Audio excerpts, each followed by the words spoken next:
Welcome viewer.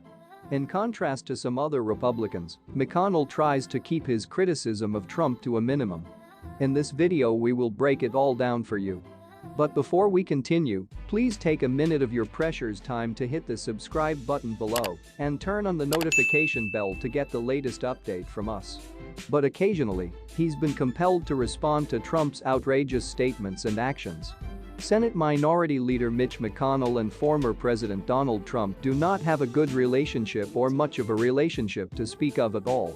The last time the two men spoke was on December 15, 2020. The day after the Electoral College declared Joe Biden the winner of the 2020 presidential election. Though McConnell cooperated heavily with Trump during his presidency, that relationship became strained as the former president continued to challenge the legitimacy of the 2020 election and sought to overturn its results. Following the January 6 assault on the U.S. Capitol, McConnell joined other Republican leaders in publicly blaming Trump for the incident. But unlike other Republicans, such as Representative Liz Cheney of Wyoming, McConnell has sought to keep his public criticism of the former president to a minimum, even as Trump has repeatedly criticized him in harsh terms and called for his ouster as Senate Republican leader.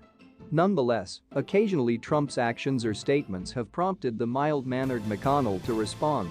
On January 19, 2021, as the Senate convened for the first time following the January 6 attacks, McConnell in a floor speech blamed Trump for inciting the mob.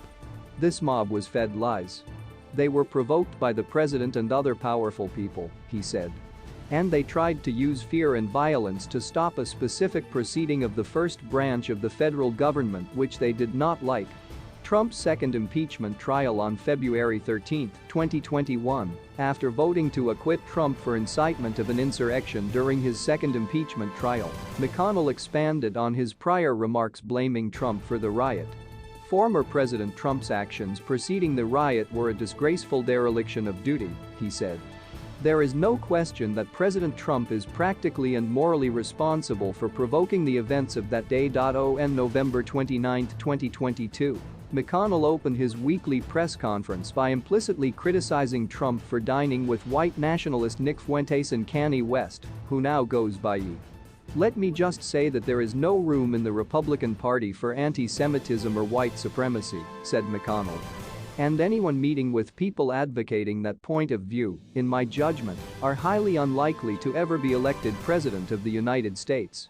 On December 6, 2022, after Trump issued a statement on Truth Social suggesting that the termination of all rules, regulations, and articles, even those found in the Constitution, were warranted by his false claims of a stolen 2020 election, McConnell again opened his weekly press conference with an implicit denunciation.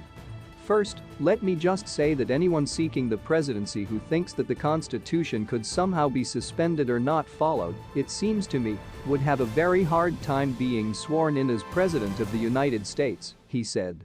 When asked whether he should have intervened in more GOP primaries on December 13, 2022, when asked at his weekly press conference whether he plans to get more involved in future GOP Senate primaries following a disappointing showing in the 2022 midterms, McConnell pinned some of the blame for poor candidate quality on Trump.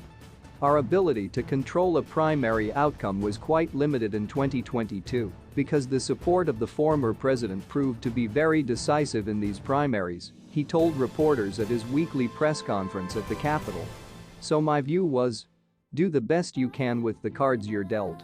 Hopefully in the next cycle, we'll have quality candidates everywhere and a better outcome, he added.